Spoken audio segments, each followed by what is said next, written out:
नमस्कार बच्चों, हम ग्रामर का पढ़ रहे थे चैप्टर नंबर 2 वन विचार। जैसा कि हमने पढ़ा कि वन क्या है। वन है हमारे मुख द्वारा उच्चरित ध्वनियाँ, हमारे मुख से निकली हुई आवाज़ें, वो कहलाती हैं वन। और वन किसी भी भाषा को सीखने से पहले उसके वर्णों को सीखना जरूरी होता है। हर भाषा की अपनी वर्णमाला है। जैसे इंग्लिश में अल्फ़ाबेट है, हिंदी में वर्णमाला है। और ये वर्णमाला बड़े ही व्यवस्थित समूह में, बड़े ही क्रमबद्ध रूप में लिखी हुई होती है। किसी भाषा को सीखने से पहले सबसे ज़्यादा जरूरी है उस भाषा की वर्णमाला को जानना। तो हमने जाना कि वर्णमाला क्या है ना। तो वर्णमाला में कितने रूप हैं, वर्णों के कितने रूप हैं, या वर्ण के कितने रूप हैं, तो वो हैं 2, स्वर और व्यंजन। ठीक है। वर्णमाला में 2 प्रकार के वर्ण होते हैं, स्वर और व्यंजन। और उसी तरह से हमने जाना कि स्वर क्या है। स्वर वे ध्वनियाँ हैं जिनके उच्चारण में, वे ध्वनियाँ वे वर्ण हैं जिनके उच्चारण में किसी अन्य वर्ण की सहायता नहीं लेनी पड़ती, जो अपने आप में स्वतंत्र हों, जिन्हें बोलने में किसी और का सहारा नहीं लेना पड़ता, वो हैं हमारे स्वर। स्वर जो है वो संख्या में 11 हैं। अ, आ, ई, उ, री, ए, ओ, पूरे 11। और उसके बाद लिखे जाते हैं अयोगवा। अयोगवा में आता है अंग, तथा अह। स्वर के 3 भेद होते हैं। स्वर के 3 भेद कैसे हुए? ह्रस्व, दीर्घ और प्लुत। जैसा कि आप सबने जाना ही है, आप सबको अब पता चल ही गया होगा। ह्रस्व स्वर यानी जिन्हें बोलने में कम समय लगता है, यानी एक मात्रा का समय, और ये संख्या में 4 हैं। अ, ई, उ, री। ठीक है। तो ये हैं हमारे ह्रस्व स्वर।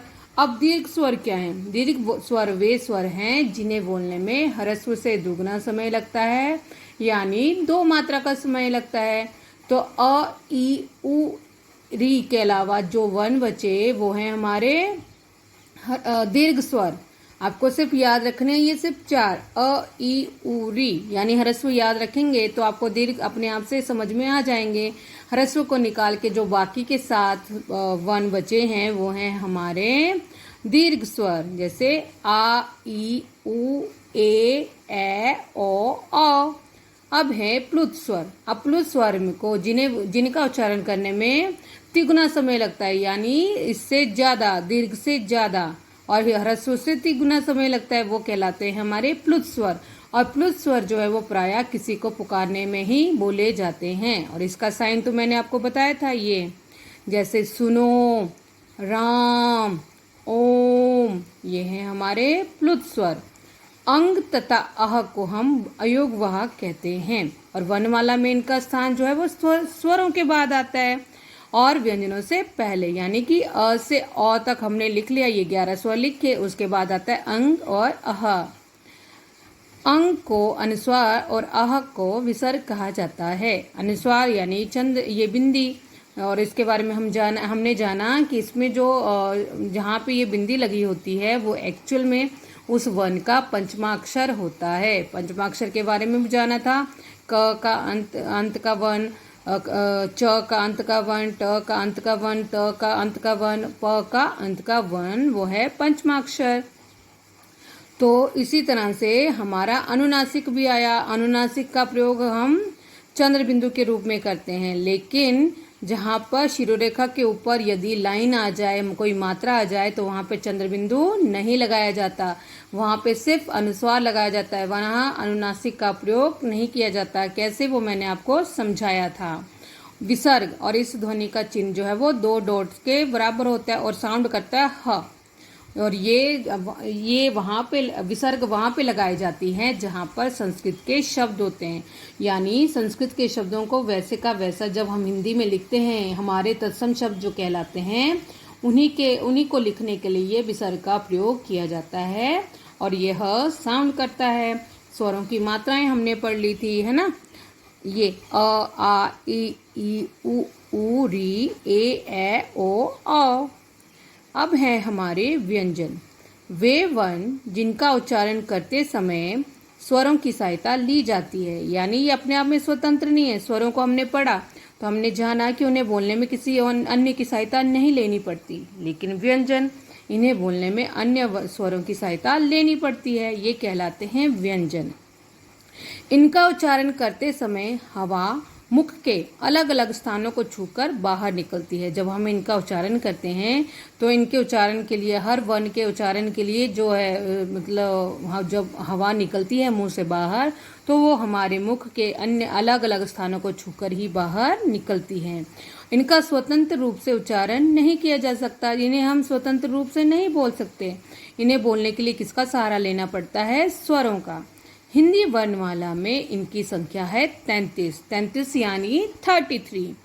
इनके अतिरिक्त संयुक्त व्यंजन तथा ड ढ का भी व्यंजनों में आते हैं। इसके अतिरिक्त ये जो हमारे 33 व्यंजन हुए, इसके अतिरिक्त आते हैं हमारे संयुक्त व्यंजन तथा ड और ढ भी आते हैं।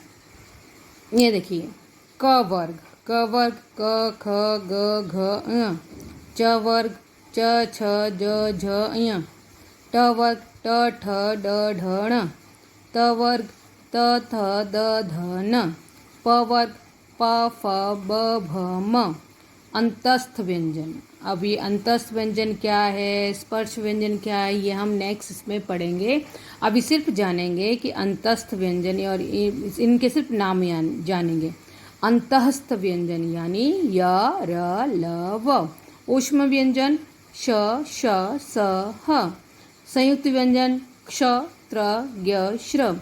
आगत वर्ण ये हैं हमारे जो उर्दू भाषा में लिखे जाते हैं शब्द, या अन्य विदेशी भाषाओं की शब्दों को लिखने के लिए जिनका प्रयोग किया जाता है, वो हैं ये हमारे आगत वर्ण।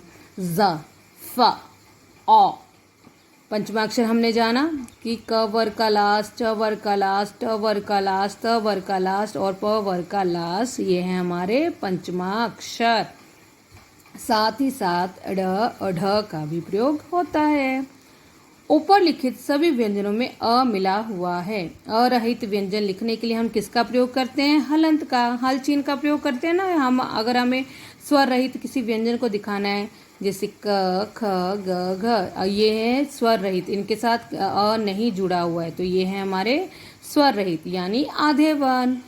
ढ तथा ढ ध्वनियों का प्रयोग हिंदी में ही होता है, संस्कृत में नहीं। ये डॉट वाले ढ और ड जो हैं वो हिंदी में ही होते हैं, संस्कृत में इनका प्रयोग नहीं होता। इनका प्रयोग शब्द के बीच में या अंत में होता है, जैसे सड़क, तगड़ा, पढ़ाई, चंडीगढ़। ये हैं हमारे ढ और ढ। र का प्रयोग मात्राओं के रूप में भी होता है।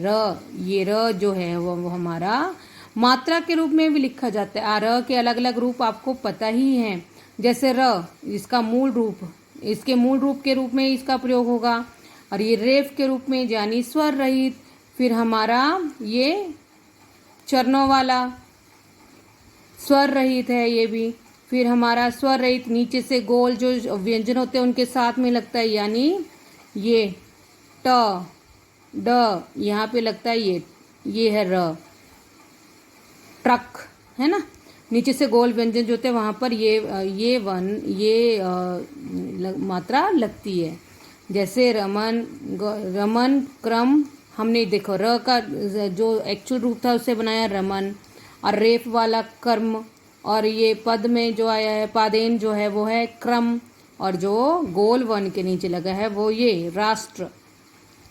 ऊ तथा ऊ की मात्राएं र के पेट में लगाई जाती हैं। ये ऊ हो या ऊ, ये मात्राएं अगर र में लगानी हो तो र के पेट में लगाई जाती हैं, ना कि र के नीचे। आइए बताऊं कैसे।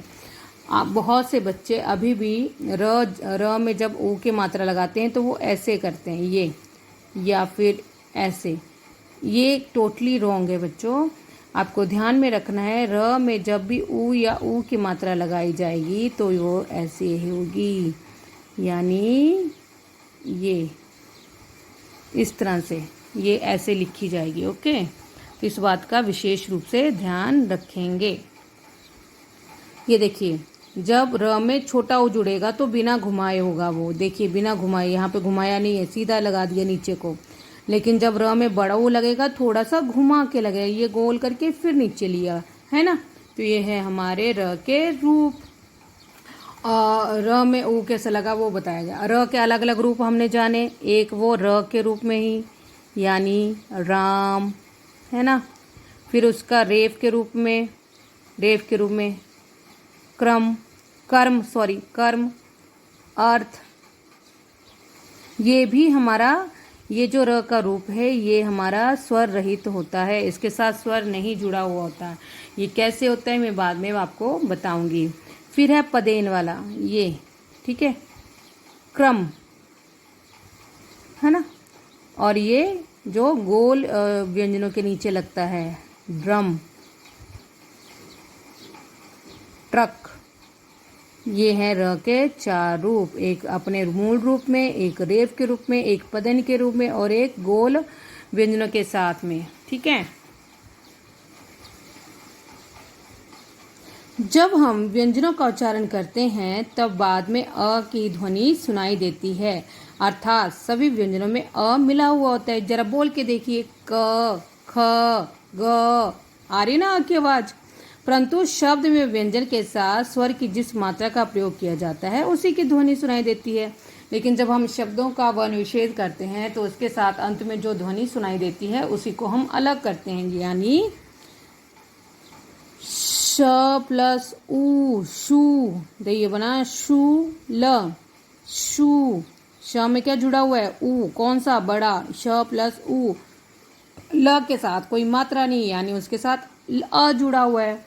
ये मात्राओं वाले जितने भी शब्द हैं वो अपने एक्चुअल स्वर के रूप में साथ में लिखे हो जाते हैं और ये बन जाता है हमारा वर्ण विच्छेद। ये मात्रा के रूप में है, हमने इसको अलग जब किया तो हमने उसे स्वर के रूप में लिख दिया। यदि शब्द में वर्णों का उच्चारण शुद्ध ना हो तो वर्तनी में भी अशुद्धियां हो जाती हैं। यदि हम उच्चारण सही नहीं करेंगे, यदि हम सही रूप से उसे बोलेंगे नहीं तो वो लिखने में भी गलतियां होती हैं। जैसे स्वाद, एक्चुअल में स्वाद नहीं होता है, वो होता है स्वाद। मूंगफली, मूंगफली नहीं होता है, ये होता है मूंगफली। गलत बोलेंगे तो गलत ही लिखा भी जाए। अब हैं व्यंजन के भेद। व्यंजन के भेद कितने हैं, एक स्पर्श व्यंजन, अंतस्थ व्यंजन और ऊष्म व्यंजन। स्पर्श व्यंजन ये है हमारा, स्पर्श व्यंजन है क से म तक, ये पूरे 25, क से म तक 5-5 की लाइन में 5 बार, 5 × 5 25 है ना। तो ये है हमारे स्पर्श व्यंजन। दूसरा है अंतस्थ व्यंजन जो हमने जाना है पीछे। फिर है हमारा ऊष्म व्यंजन, वो भी हमने पहले ही पढ़ लिया। अंतस्थ व्यंजन भी 4 और ऊष्म व्यंजन भी 4, लेकिन स्पर्श व्यंजन पूरे 25, क से म तक। स्पर्श व्यंजन, स्पर्श यानी छूना।